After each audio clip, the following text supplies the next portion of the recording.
Again, this is the Homes for All monthly tenant union training call number 2, the second one we've done.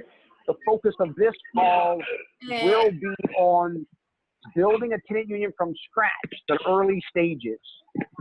We want to start out letting y'all know that we believe in and strive for language justice to be part of who we are and what we do. So I want to turn it over to our partner, Antenna Language Justice Collaborative, to share with you how we will practice language justice today. So I want to turn it over to Betty.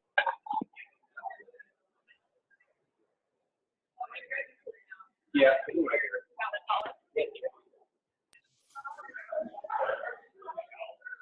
Betty, are you there? Yes, or Maria?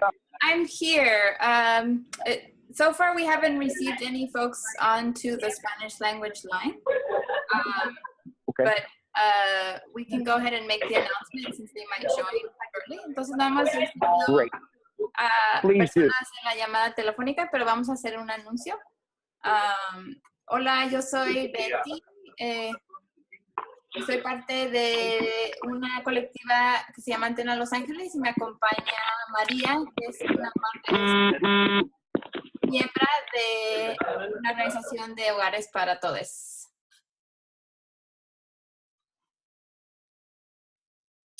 Hi everyone. So my name is Maria. Betty just introduced herself.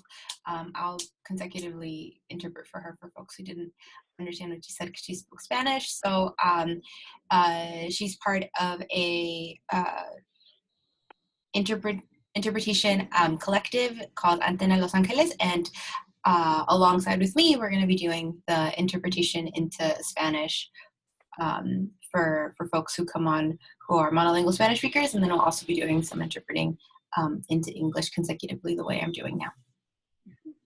Gracias. Entonces, nos van a apoyar otras personas que están presentando con la traducción de la caja de chat y nosotros vamos a hacer la interpretación. So other folks who are on the call are going to be supporting us with translating the chat box. So that's the team, right? So we're going to be doing the interpreting, and then there's going to be folks who will be translating the chat box, so that's also in Spanish. Entonces, la justicia del lenguaje, para las personas que no han escuchado el término, es básicamente el derecho que todas las personas tienen de hablar en el lenguaje en que se sienten más cómodas, de ser entendidas y de entender. Y es un compromiso también a crear espacios bilingües. So for folks who don't know, the values of language justice, which we're trying to ground ourselves in, are to make sure that folks are able to participate in the language that they feel the most comfortable speaking, and they are able to be understood and also to understand in the languages that they are the most comfortable. Entonces, hoy vamos a estar interpretando entre inglés y español, pero queremos reconocer que existen otros lenguajes, pero nuestra capacidad hoy es de inglés y español. So today we're going to be interpreting from English to Spanish and from Spanish to English. We do want to recognize that there are a ton of other languages out there and a ton of other language needs, but today our capacity is for Spanish to English and English to Spanish. También tal vez para las personas escuchando en español me escucharon decir hogares para todos. Estamos tratando de usar la E en vez de la A o O para evitar el binario de género en español. So for folks who are listening in Spanish, maybe they heard us use the E instead of A or A when talking about things that have a particular gendered connotation to them, and that's our commitment to challenging the gender binary in Spanish. So we'll be using E instead of A or instead of A or O when we speak in Spanish. Y la creación del espacio bilingüe no es solo responsabilidad de nosotras como intérpretes, pero también de ustedes. Entonces les vamos a pedir su ayuda también. And the commitment and the responsibility to create spaces that hold language justice is not just the responsibility of the interpreters. It really is it's really a joint responsibility between everyone who is here together. So we're going to go through some ways that you all can join us in making sure the space is accessible. Entonces, como intérpretes vamos a estar usando letreros para anunciar a las personas que están hablando, o hablar más despacio, o hablar más recio, o acercarse al micrófono. Y si María, si puedes compartir tus letreros porque son más bonitos que los míos. So we are going to be sharing some signs with you all that will be able to communicate what we need you all to do. So they might be to repeat, they might be to speak up or speak closer to the microphone, or they might be to slow down. So if you see any of these, we really want you to take heed. Y nada más para las personas, por favor tengan su caja de chat abierta para las personas presentando y también las personas participando. Y si tienen cualquier problema, por favor, comuníquenlo en el chat para que podamos resolverlo. So we also ask for folks to have their chat box open because we'll be trying to put information there as well. If you have any issues, write it down in the chat box, and then folks will try and support you with whatever's going on, whether that's technologically or not being able to understand or all of that kind of stuff. Y nada más unas cositas más. Por favor, pongan en silencio su computadora si no están hablando en el momento. Si son personas bilingües, por favor escojan, bueno, en este caso vamos a enfocar en inglés para los presentadores. En vez de Spanglish, porque se nos dificulta interpretar en Spanglish.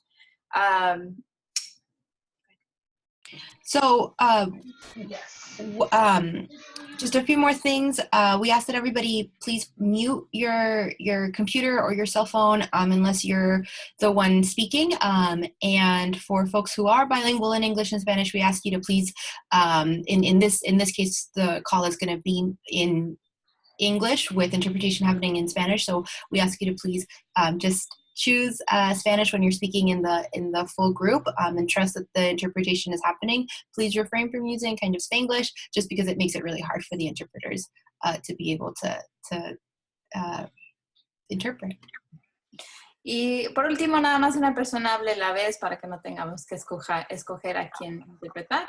Y muchísimas gracias por tenernos aquí. Nos encanta apoyar estos espacios. And lastly, we ask that one person speak at a time, so as interpreters, we don't have to choose who we interpret for. And yeah, we are really excited to be here with you all. We love being able to support these spaces. Thank you, Betty and Maria. Really appreciate that, you breaking it down. I want to welcome everyone again. For folks who just joined, you are on the Homes for All monthly tenant union training. I am Tony Romano with the Right to the City Alliance, and we're really happy to have y'all on with us today. The purpose of these monthly trainings, and this is the second one we've done, and we look to do them monthly. The purpose is to explore and deepen our understanding of how to build strong tenant unions and a powerful tenant movement. Each training will have its own focus. Today's training will be taking a close look at the early steps at how to build a tenant union from scratch. Many of those who registered are folks who have never organized tenants or have just started. So there's a lot of questions around what does it look like to get things going and at the early stages. So that will be our focus today. The training today will have 4 parts. First, I will set the context and do a review of our Homes for All current draft steps of how to build a tenant union. Second, we will hear from 2 tenant organizers, one from Portland and one from Atlanta, who will share their experience in building a tenant union from scratch. Third, we're going to have small group breakouts to really allow y'all to participate and share and learn from each other. We're going to attempt to do this by geography. So we'll do small group breakouts and allow everyone to share. Then we will come back together and get brief report backs from the different breakouts and discuss some of the big questions and challenges that were coming up from the different groups. Then finally, we'll talk about next steps and how we can continue to support each other as we move forward. So that's the plan today. I do want to remind y'all, please mute your phone when you're not talking so we don't get background noise. And I want to encourage y'all at any point, please share your thoughts, your questions in the chat box. You can click on the chat box on the bottom toolbar, and that's a way you can share your thoughts and questions with everybody. So we encourage y'all to actively participate through the chat box. So for a little background, the Homes for All campaign, Right to the City, is an alliance that initiated and now supports the Homes for All campaign. This campaign is a trans-local campaign to win affordable, dignified, and sustainable homes for all people, where residents have democratic control over their communities.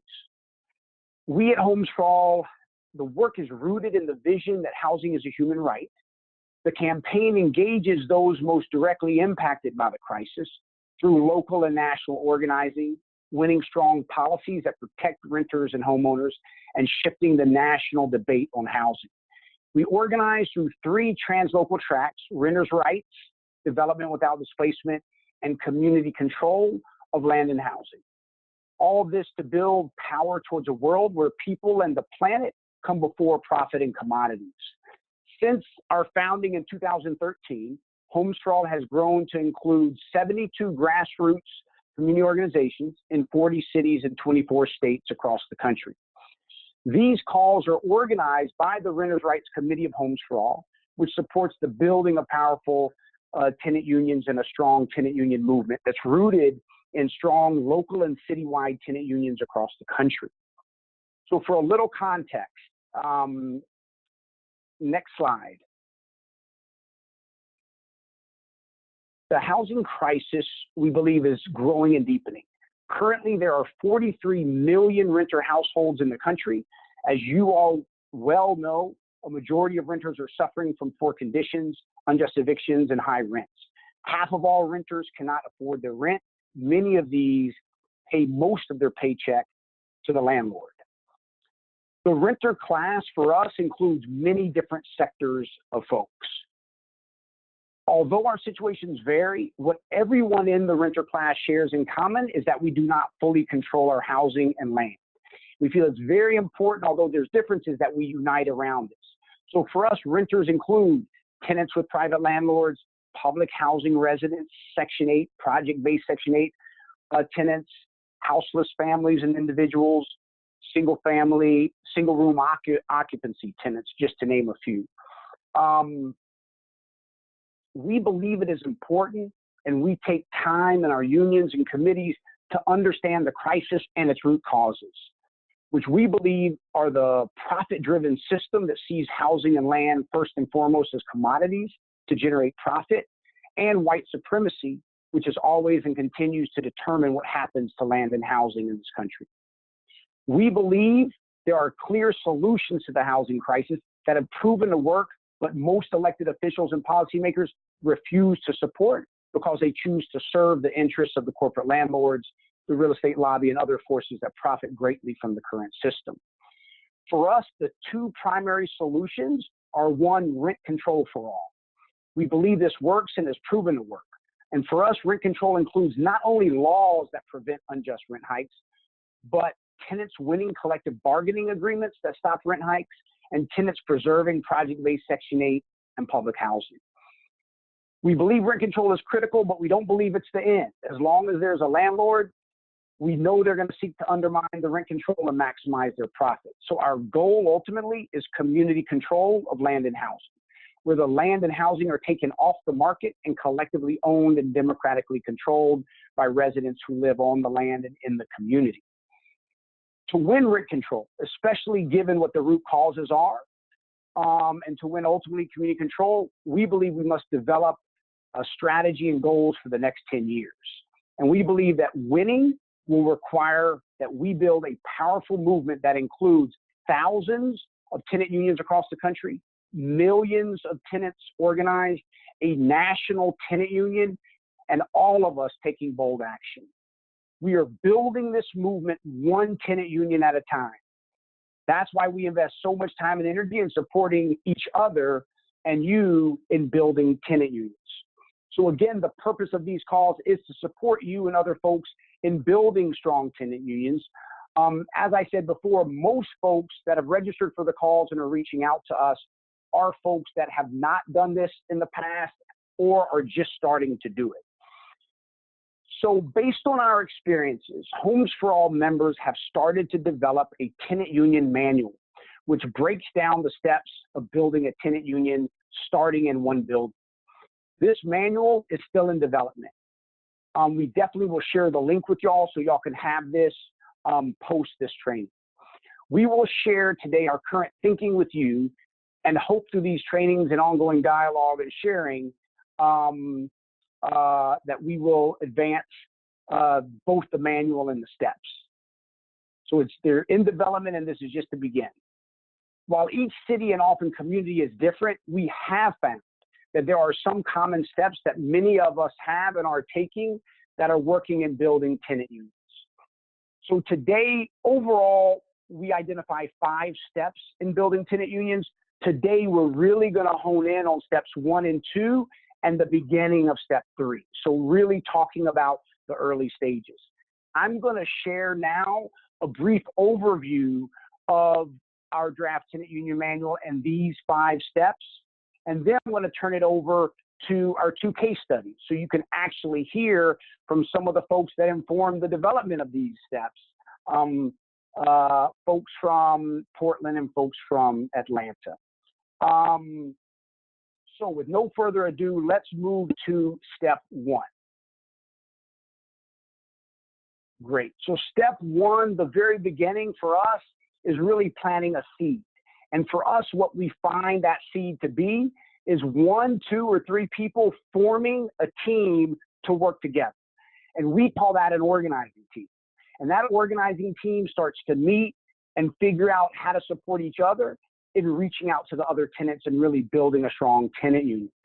For us, that team is mostly folks from the building.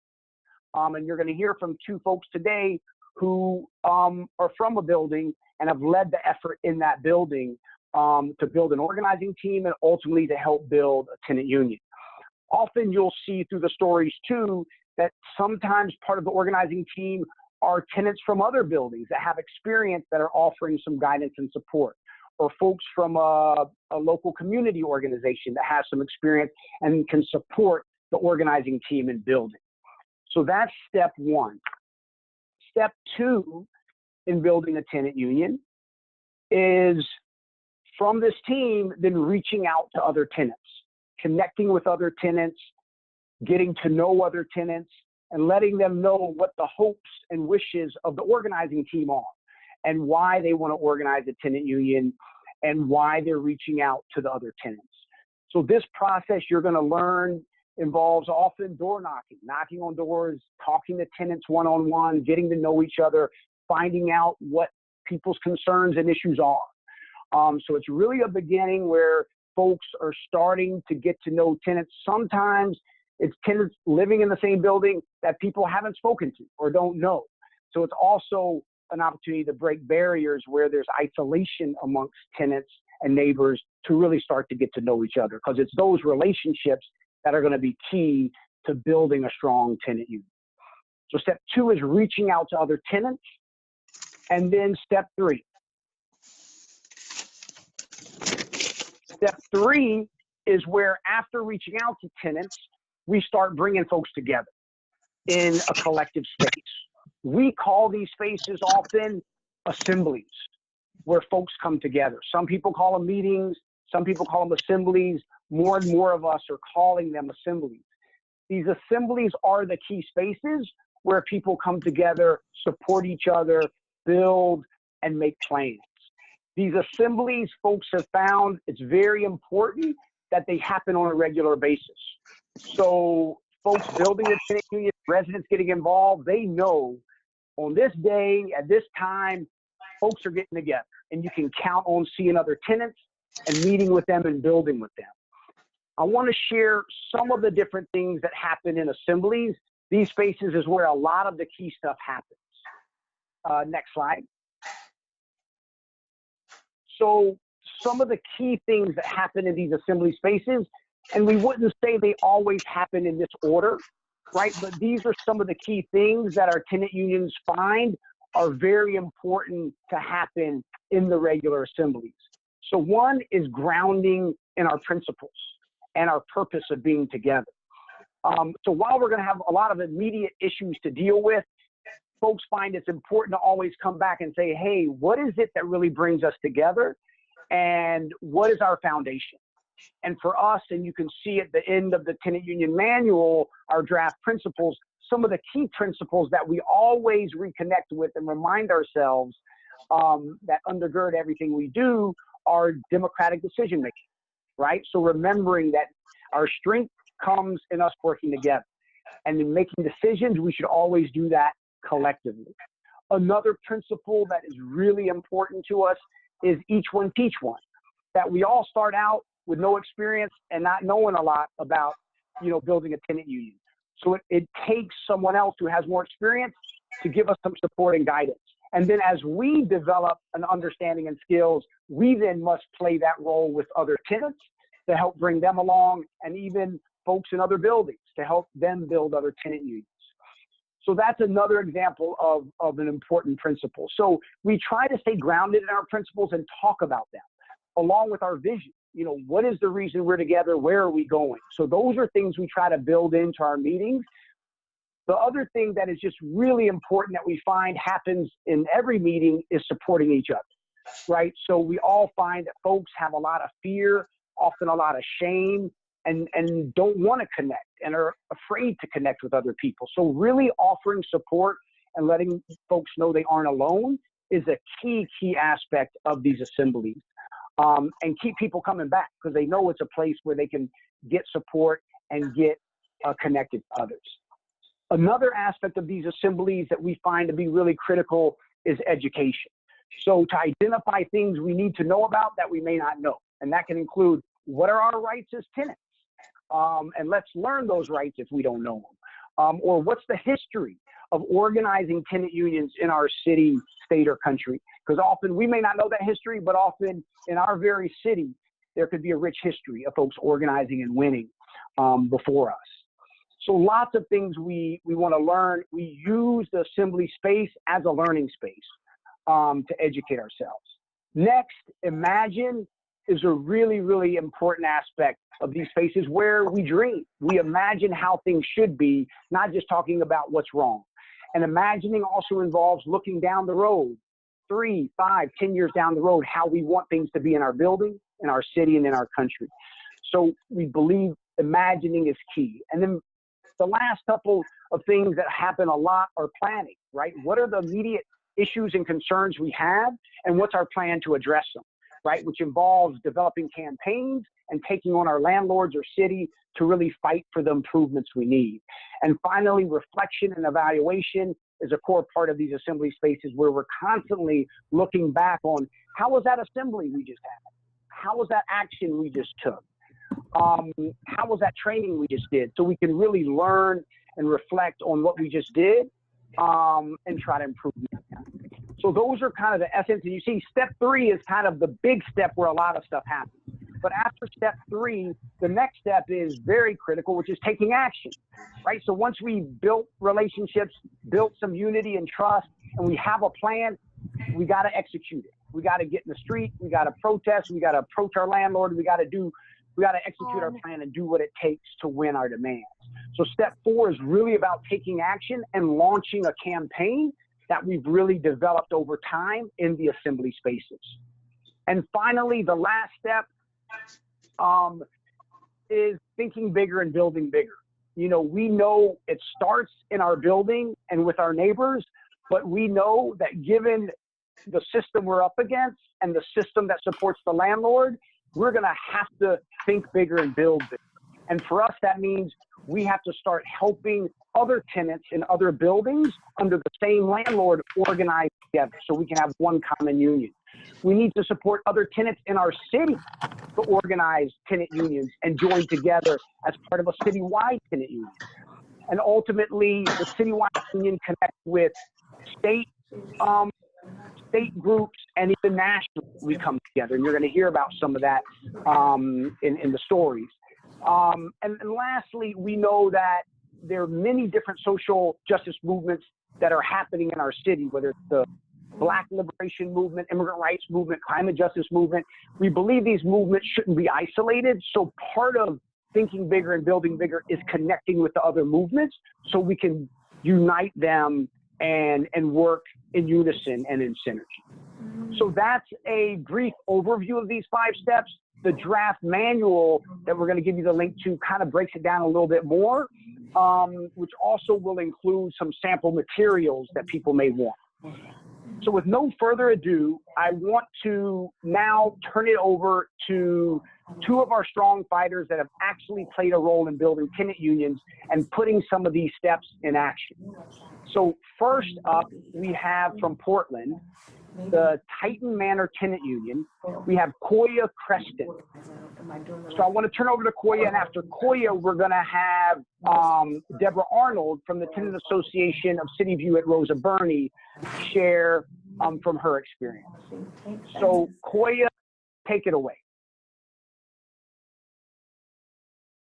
Hi, everybody. I don't know if you can quite hear me. I'm good, I hope. Yes, we can. Loud and clear. Awesome, that's great. I'm really happy to be here. So I just wanted to start off telling the beginning of my story. I'm a single parent. I've lived in Portland in North Portland for about 7 years. And I have 2 children, and we got a no-cause eviction on our door. Like I said, I'm a single mother. I don't have any family. It's just me and my kids. And we can't really just up and move out of the area that we're in. They go to school here, you know. So there was a little bit of backstory of us trying to get repairs. Everyone has been asking for repairs. The apartments we lived in were really dilapidated. They had mold and roaches. And then we ended up getting I actually had gotten a couple of flyers on my door from Community Alliance of Tenants, requesting that we all came to a meeting. And I was thinking back, I also had gotten a flyer in my kid's backpack from school about meetings going on. So we attended the meeting, and a lot of my neighbors are immigrants and refugees, disabled folks, people that were not really trying to get out of their comfort zone, clearly because they have very real fears of something going on with them as far as immigration goes. So nobody really wanted to do anything. And I ended up stepping up and talking to folks and really getting in people's head after this initial meeting that I had attended, because I didn't want to lose my housing and I didn't want my neighbors to lose their housing. It was a really scary time for us. And so I felt like if we don't do something, if we don't make sure that we stand up and fight, no one's gonna fight for us. No one's gonna swoop in and save us. We have to do this ourselves. So I think that was the first inkling, and that was what I kept pushing with my neighbors. Like, nobody's gonna come in and do these things for us. We have to do this ourselves. So from that point, I started knocking on neighbors' doors, trying to get to know folks that I hadn't known before, and getting people to come to our regular meetings that we were starting to have to start to build power. At the meetings, we always had childcare, we always had food, we always had interpretation. So folks would feel no barrier in coming to these meetings and feel comfortable in coming to these meetings. We were able to build power, and the way we built power was from sticking together and always making sure that we all listened to each other. And if one person didn't like an idea that we had going forward, which action to take, how to mount community pressure on our landlords, then we would talk it out. It was never something to where Community Alliance of Tenants came in and said, hey, this is how we're running things. It was Community Alliance of Tenants came in and gave us that support and the framework to make decisions for ourselves. It wasn't like they came in and told us, here's what's what and here's what you do. No, we did that ourselves. And I think that that's where the main piece of empowerment came in. And we voted on whether or not to form a union. It was a freezing night. I remember we had these little tents set up. It was like 60 degrees. And we had a 2-hour-long meeting in our little courtyard area. And we voted on whether or not to form a union all together. And we did consensus model. It was thumbs up, thumbs down, or side. And everybody thumbs up and said they wanted to form a union together. And after that, we were still in no cause mode, and the no cause evictions ended up getting rescinded out. The landlords rescinded the no cause notices, and then cut to last February, they no cause evicted us again. So we sorry, I'm seeing questions in the box, so I can answer that in a second. They no cause evicted us again. And at this point, we were not able to fight against these no cause evictions, and we all ended up having to leave our apartments. But we are still a tenants union. We still all stay in contact with each other. Not all of us. There are people that have fallen off, but we have a core group of like 5 to 7 families that still stay involved. We also were able to take our landlord to small claims court. We filed in court to get money from our landlord so that we could get back some of our dignity from what had happened. And we ended up settling. Our landlords gave us everything that we wanted. We got a judgment of a substantial amount of money for each family. And so that felt really good. It felt like a win against our landlords, who are really slumlords at the end of the day. And it just goes to show, if you really band together and look out for your neighbors in a real way, they'll look out for you too. And it's all about really taking time to get to know each other, because if you don't take the time to get to know each other and you just pop into a community and say, here's what's what, that's never going to work for you. You're never going to have a real relationship to where then those families are going to come to bat when you need them at a state level to push for these bigger priorities that we have across the board. You're never going to get a lasting, mounting sense of power unless you really take that time at the roots and go through the steps in an unhurried way. And when you practice active listening with your tenants, with your families that you're working with, that's the most important thing. People have to know that you care about them. You want them to succeed. You want their families to stand up right beside your family. And I also utilize my children a lot. Kids are very powerful, and I took my kids with me everywhere I went. My daughter has testified at a state level. She has been invited to Senate floor as a tenant leader. And she does a lot of work side by side with me. And in that way, all the other kids that we work with, the other tenants' kids, they want to be involved as well. They want to fight for their homes as well. And that's a very powerful message to send to these slumlords, to these legislators, that when children are standing up and saying, hey, I don't want to leave my home. I don't want to go to a different school. I don't want to be moved all around. And I don't want to be made to feel like I'm an object that you can move around. That's a powerful, powerful look. And so I would definitely encourage everyone who's trying to form a tenants union to really get the kids involved, have them doing activities at your assemblies, at your meetings, create time for them and space for them, because their voices are really, really impactful. And they really, it's kind of one of those things that crosses all lines. We all want our kids to be happy. We all want our kids to thrive.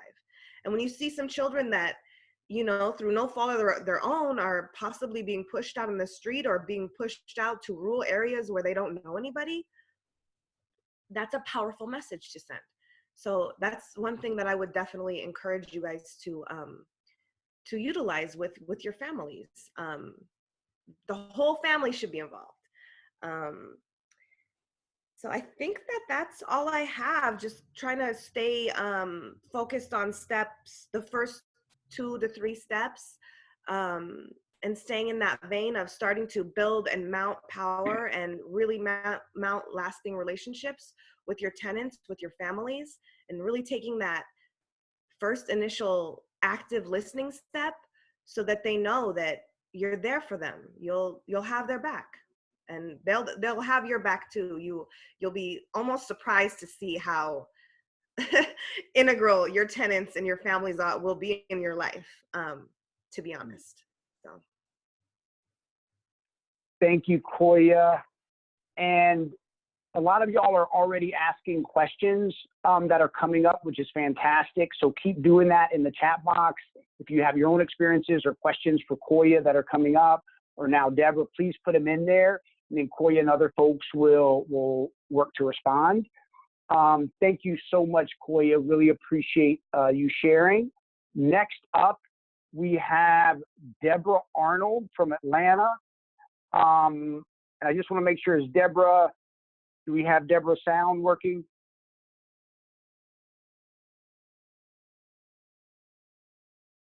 We were having some technical difficulties.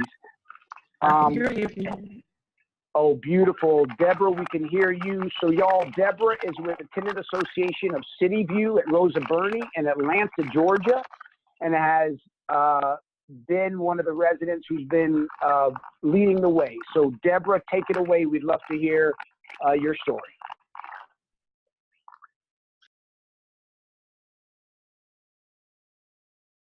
First, I would like to say that we did get like a renovation back in early 2000, but later on through years, I noticed that we had problems. The maintenance and management had stopped maintaining the apartment complex. They would do paint touch-ups, clean our carpets. That had stopped. Charges for repairs, telling us we had to buy our own appliances. Repairs were not getting done in a timely manner. So I knew something was wrong, something was not right. And I knew that something had to be done and something was wrong. And I thought to maybe form a team to really find out, you know, were they experiencing the same things? So what I did was I knew some tenants that attended the same church, that stayed in the same apartment complex that I lived. And I approached them and asked them, were they experiencing the problems in the community apartment complex? And they expressed yes. One was named Shelby. She was a minister. She said she was not scared. She had God on her side. One was named Corey. He said he had sued the apartments before. He was not afraid. And I myself, as a respected community resident, I wasn't scared also. So I applaud to Koya for saying the foundation and come together really strongly. What we did, we met on May 5th, 2015. When we met, we talked about our concerns, what was happening in the apartment complex. We all agreed that we were forming a union together. We were down, we were going forth. So we decided to set up meeting dates. Deborah, the sound is a little shaky. I wanted to know if there's anything you could do so we can hear you more clearly.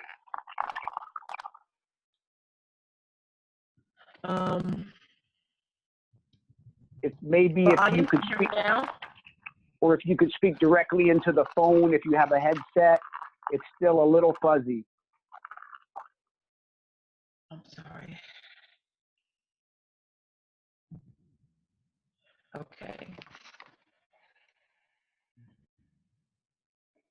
Give it a shot now. Let's see if it's any clearer. Okay. Okay. Can you hear me now? Yep, I think it's a little better. Keep rolling.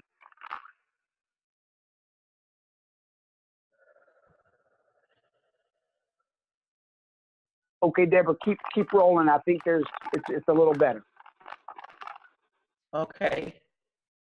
As I was saying, we formed a unit together as three as a board, and we decided that we were down. We were going to start a tenant union, and we were not scared. We were not afraid at all. So we went ahead and established an email account, and we sent letters out to formally announce that we are forming a tenant association. We sent letters to community organizations.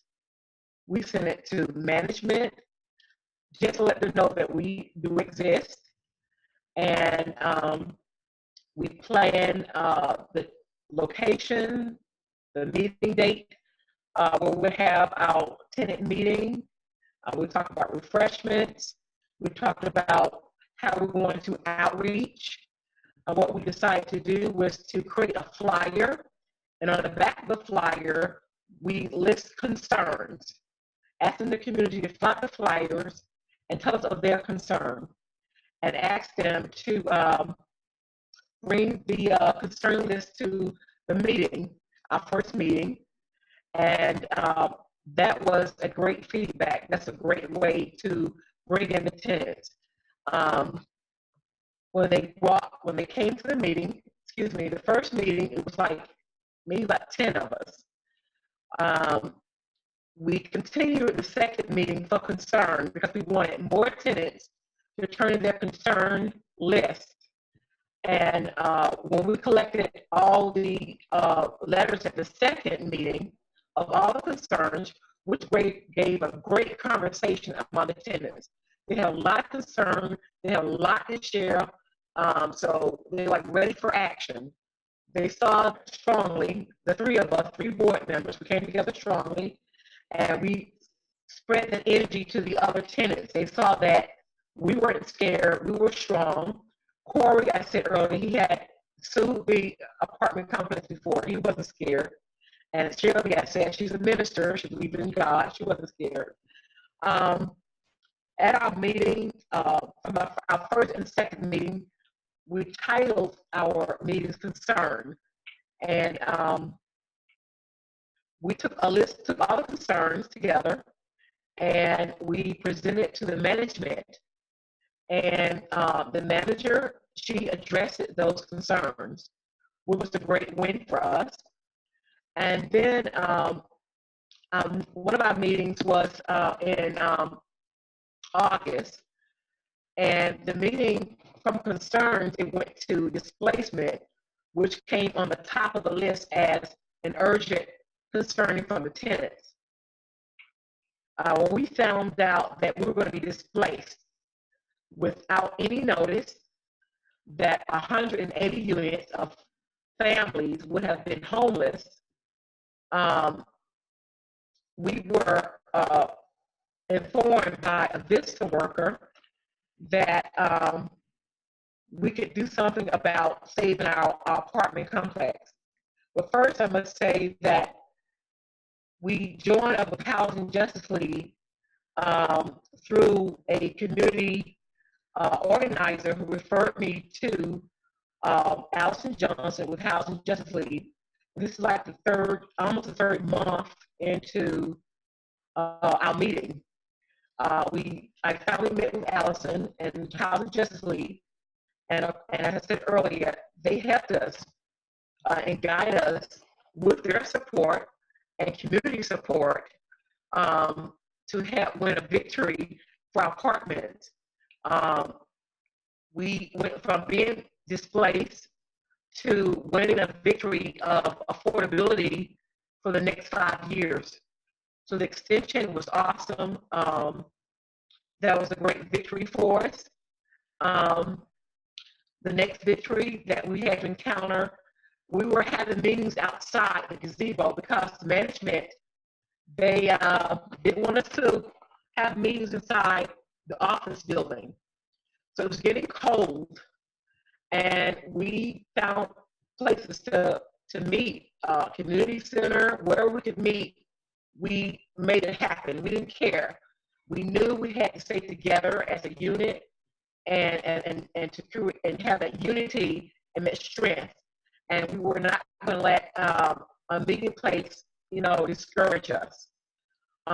So we confronted the management office and owners that we had our right to meet and have a meeting space. And we stood together strong.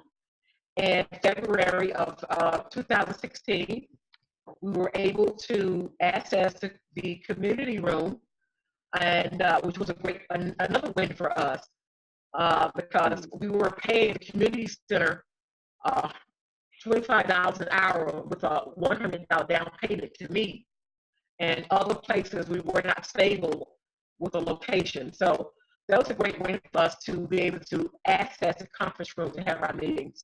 So I encourage you, don't let a meeting space stop you. If you have to meet in someone's home, if you have to meet outside a gazebo, do what you have to do to come together. Through the strength that the Tenant saw, we had as board members, they became strong too. They weren't scared. Even when we found out it was going to be displaced, that was a great topic for them, very urgent concern. And when we had that meeting of displacement, they thought of homelessness, and they came out stone high, sober. They came together. So when we won that victory of affordability, that was awesome. So I just wanted to say that talk about displacement and losing their home is always a great talker, and will bring the people together when they realize that they may lose their home. So Ms. Deborah, please wrap up. We got 1 minute. Okay. I want to say that flyers is always a good way to draw the tenants in, and the fear. If you have board members that are starting the unit, they want to see your fear. So I encourage you, when it comes to fear, try to get support, as much support from the community, from allies as possible, to strengthen and to decrease that fear that the tenants may have. I think that's it. Thank you, Deborah, so much. Appreciate that powerful story. And y'all, so next, I want a lot of appreciation for Koya and Deborah for sharing their story and what it looks like actually to build from scratch and go through the steps. We now want to break into small groups and really give y'all a chance to share experiences and also share some of the big questions and challenges you have. We want y'all to know we're going to break y'all out now based on geography. We also are going to have a facilitator from Homes for All in each of the breakout groups who is involved in tenant organizing and has some experience, who will facilitate the conversation. We'll have 20 minutes for this, and then we'll come back to hear a little bit about the discussions in the small groups. So get ready. You're going to see something on your screen that you can click and then move into your breakout group. And in the breakout groups, the facilitators are first going to give people a chance to introduce themselves, your name, city, organization, and preferred gender pronoun. And then you'll have a chance to really dialogue around the question of what are your own experiences in building a tenant union from scratch, particularly steps 1, 2, and the beginnings of 3? And what questions or challenges have come up, or are you thinking about if you're going to start to organize that you would like to hear from other people around?